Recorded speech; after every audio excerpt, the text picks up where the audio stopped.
जैसा कि आप स्क्रीन पर देख सकते हैं, ये परसों खबर निकलकर सामने आई कि रूस के S-400 एयर डिफेंस सिस्टम ने फ्रांस की नौसेना के एक एयरक्राफ्ट को ना सिर्फ ट्रैक किया यानी कि पकड़ा, बल्कि उसे लॉक करके उस पर मिसाइल भी तान दी। समय रहते जो फ्रांस की नौसेना का ये पेट्रोलिंग एयरक्राफ्ट था, ये वापस मुड़ गया और इसी वजह से रूस के S-400 ने इसे मारकर नहीं गिराया। लेकिन भारत में खासकर इस खबर को बहुत हाइप अप किया गया, ऐसा करके दिखाया गया जैसे कि S-400 ने पता नहीं कौन सा चमत्कार कर दिया हो, कौन सा कहर बरसा दिया हो दुश्मन पर। हालांकि ये काम हिंदी न्यूज मीडिया ज्यादा कर रही थी, लेकिन एक्चुअल में जिन्हें मिलिट्री टेक्नोलॉजी के बारे में पता है वो जानते हैं अच्छे से कि जो ये पेट्रोलिंग एयरक्राफ्ट है ना, आप स्क्रीन पर देख सकते हैं साइज में कितना बड़ा है।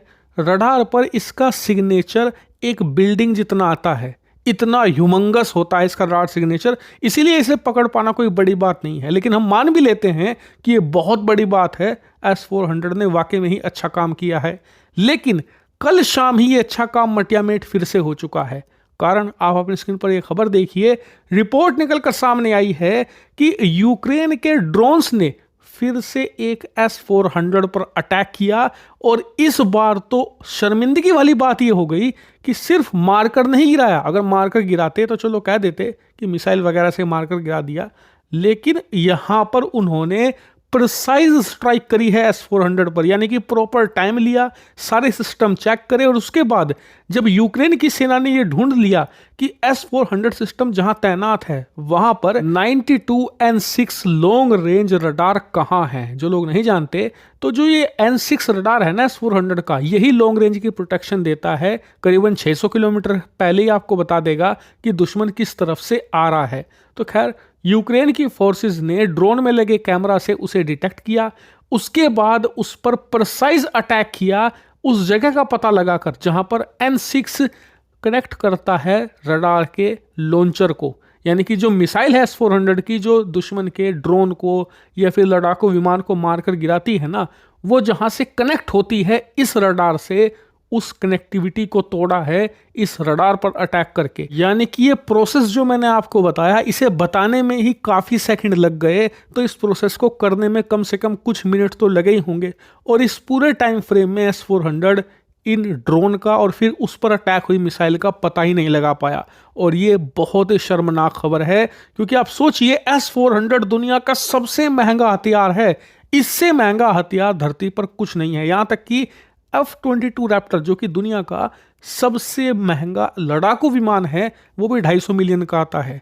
S-400 1 बिलियन का एक है। हालांकि आप लोग कहोगे कि यार S-400 शायद उस समय ना काम कर रहा हो, एक्टिव ना हो, तब ये कार्रवाई हुई, तो ऐसा भी नहीं है। जिस इलाके में ये घटना हुई वो कुर्स्क है। वैसे तो ये रूस की जमीन है, लेकिन यूक्रेन ने अब से कुछ महीने पहले इस पर अटैक करके आधे से ज्यादा कुर्स्क पर कब्जा कर लिया था, और तभी से रूस और यूक्रेन की सेना का ये बैटल ग्राउंड है, सबसे ज़्यादा लड़ाइयाँ यहीं हो रही है। और इसीलिए रूस ने S-400 यहाँ तैनात किया था, ताकि यहाँ पर जो हवाई हमले हैं यूक्रेन के, उन्हें रोका जा सके और रूस अपनी ज़मीन को छुड़ा पाए। लेकिन S-400 बहुत ही बुरी तरीके से डिसअपॉइंट कर रहा है व्लादिमीर पुतिन को, और उनकी आधे से ज़्यादा जो रणनीतियाँ हैं उन्हें खराब करने का काम भी यही सिस्टम कर रहा है। और इसीलिए मैं कहूँगा कि भारत में कुछ लोग हैं जो अब भी कहते हैं कि हमें S-400 और ख़रीदने चाहिए, या फिर इसका एक और वेरिएंट है S-500 वो ख़रीदना चाहिए। तो मैं फिर भी कहूँगा नहीं, हमारे पास खुद के अच्छे एयर डिफेंस सिस्टम मौजूद है। सबसे बड़ी बात, BMD जो कि 5000 किलोमीटर तक प्रोटेक्शन देगा भारत को, वो कंप्लीट होने की कगार पर है, और वो 100% भारत का देसी सिस्टम है।